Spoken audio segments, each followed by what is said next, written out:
एक एमएलए बनता है, वो फिर एमएलसी बनता है, फिर राज्यसभा का सदस्य बनता है, और फिर जब वो लोकसभा का सदस्य बनता है तो 4 पेंशन लेता है। और आपसे कहा जाता है कि हम पेंशन नहीं देंगे, क्योंकि अंग्रेजी में 4 एडिटर बैठे हैं, वो आर्टिकल लिखते हैं कि गवर्नमेंट को ये बोझ नहीं उठाना चाहिए। वो पैसा जो सरकार आपके पेंशन में खर्च करती, वो पैसा किसको जाता है? 5 बड़े उद्योगपतियों को जाता है जब उनका धंधा चौपट हो जाता है।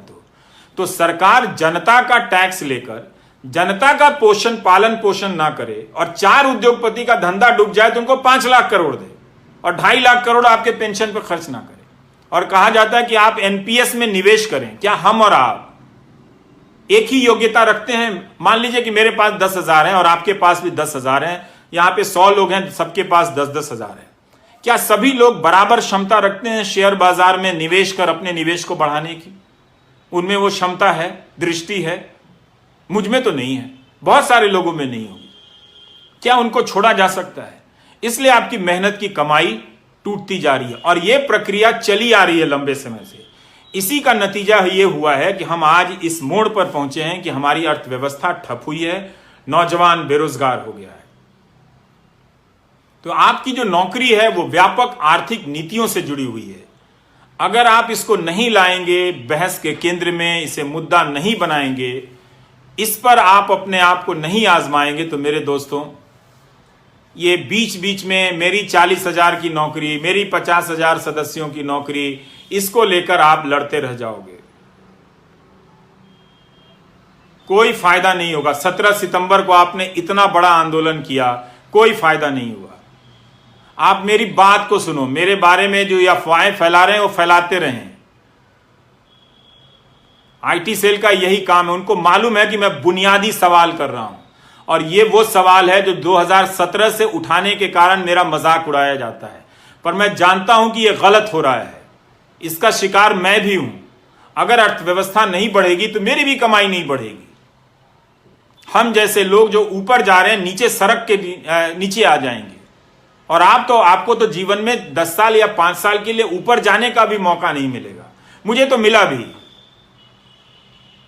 लेकिन मेरे जैसे बहुत कम लोग हैं और आप जैसे जो मुझसे ज्यादा काबिल हैं, आप लोगों को एक सिस्टम की नीतियों के तहत बर्बाद किया गया।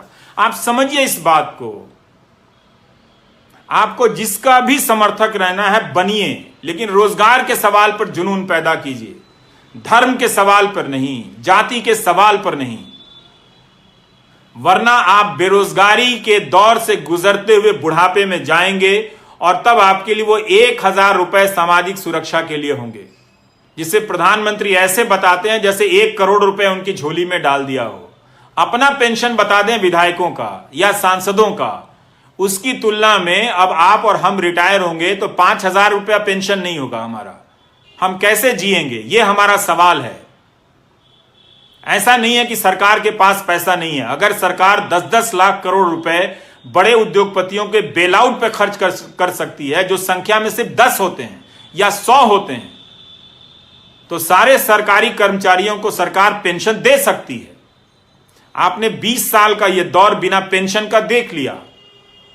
कई लोगों ने जो ग्रामीण डाक सेवा में काम करते हैं, उनके किसी एक बच्चा बाहर के देश में नौकरी करता था, उसने लिखा कि यह समस्या बहुत बड़ी है, हमारे पिताजी और उनके दोस्तों का की पेंशन नहीं आ रही है, आप उठाइए। ये 2018 की बात होगी या 19 की बात होगी।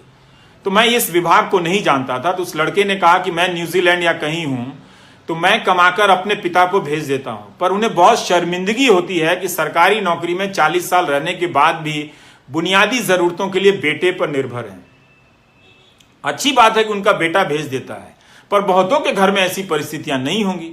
उन्होंने बताया कि उनके पिता के कई दोस्त गरीबी में मर गए, इलाज की कमी के कारण मर गए। ये कब तक आप गोदी मीडिया का न्यूज चैनल और आईटी सेल देख देख कर ये तमाशा करेंगे? कब तक होने देंगे? इससे आपको क्या मिला? यह आपको समझने की जरूरत है। इसीलिए मुझे लगा कि मुझे नौकरी पर चर्चा करनी चाहिए। मैं क्यों पढ़ रहा हूं एक अर्थशास्त्र, ये मेरे काम का हिस्सा नहीं है। आज भी दो नेताओं ने कुछ बेहुदगी